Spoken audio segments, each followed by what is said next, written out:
আসসালামু আলাইকুম। আজকে জানবো আমরা যে আমাদের ফোনের এমবি দ্রুত শেষ হয়ে যায় কেন?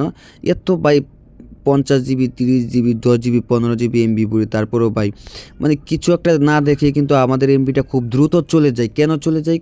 ঠিক আছে?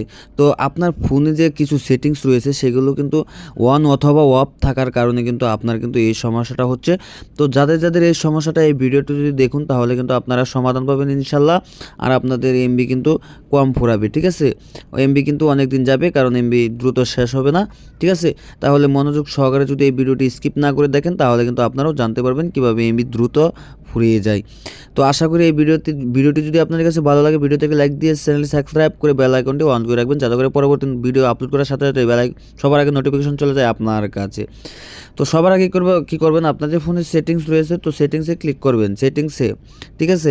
সেটিংসে ক্লিক করার পর এখানে খুঁজে বের করে নেবেন। এখানে দেখতে পারবেন যে ইউজার অ্যাকাউন্ট, ঠিক আছে? এই যে দেখতে পাচ্ছেন বন্ধুরা এখানে ইউজার অ্যাকাউন্ট রয়েছে, ঠিক আছে? ইউজার অ্যাকাউন্টে ক্লিক করবেন। ইউজার অ্যাকাউন্টে ক্লিক করার পর বন্ধুরা দেখতে পারবেন এই যে এখানে দেখতে পাচ্ছেন অটো সাইন আপ ডাটা, ঠিক আছে? তো এই যে অটো সাইন আপ যে ডাটাটা রয়েছে, ঠিক আছে? ভালোভাবে দেখেন, ঠিক আছে? এই যে প্রথম যে অপশনটা রয়েছে, ঠিক আছে? এইটা কি কিন্তু আপনাদের যদি অন করা থাকে অবশ্যই এটা কিন্তু অফ করতে হবে, ঠিক আছে?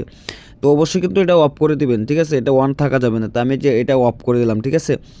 তো এখন কি করবেন ব্রেকে চলে আসবেন, ঠিক আছে? ব্রেকে চলে আসার পর এখন দেখতে পারবেন আপনার ফোনে থাকা যে আপনার এই গ্যালারি রয়েছে তো গ্যালারিটা অবশ্যই ক্লিক করবেন।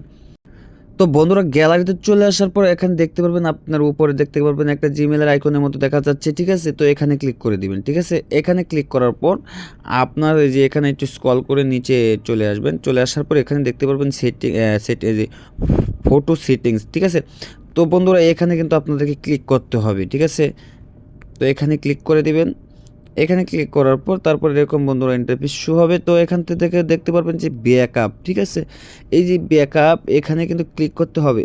এখানে ক্লিক করে দিবেন। এখানে ক্লিক করার পর বন্ধুরা দেখতে পারবেন এই যে এখানে যে লেখা রয়েছে ব্যাকআপ ইজ অফ, ঠিক আছে?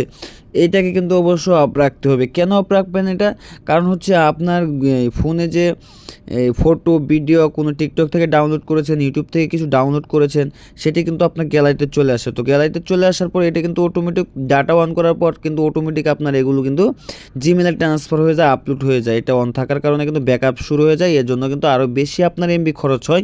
আপনি কিন্তু বুঝতে পারেন না আপনার এমবি কোথায় যাচ্ছে। কিন্তু যদি মনে করেন একটি ইউটিউব থেকে আপনি এই 10 জিবির একটা ভিডিও আপনি ডাউনলোড করেছেন অথবা অটোমেটিক ডাউনলোড কোথা থেকে হয়ে গেছে, এটা কিন্তু আপনার গ্যালারিতে যেটাই থাকবে সেটাই কিন্তু আপনার ওই জিমেলে কিন্তু ব্যাকআপে শুরু হয়ে যাবে। তো অবশ্যই এই ব্যাকআপটা কিন্তু আপনাদেরকে অন থাকলে অবশ্যই এটাকে অফ করে দেবেন, ঠিক আছে? তো আশা করি ভিডিওটি বুঝতে পেরেছেন। তো যদি বুঝে থাকেন তাহলে সকলকে ধন্যবাদ। আর ভিডিওটি ভালো লাগলে অবশ্যই ভিডিওতে একটি লাইক দিয়েছেন, চ্যানেলটি সাবস্ক্রাইব করে বেল আইকন অন করে রাখবেন। সকলকে ধন্যবাদ। খোদা হাফেজ।